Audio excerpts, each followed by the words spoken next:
নাচিব নাজানা এইজনী কাৰ ঘৰৰ ছোৱালী ৰান্ধিব নাজানা এইজনী আনিনো কেনে কৰি নাচিব নাজানা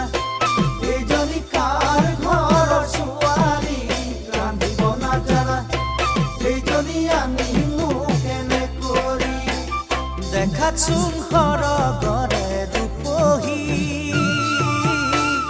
নাম কি দীপালি নে ফাগুনি দেখাত চোন সৰগৰে ৰূপহী নাম কি দীপালি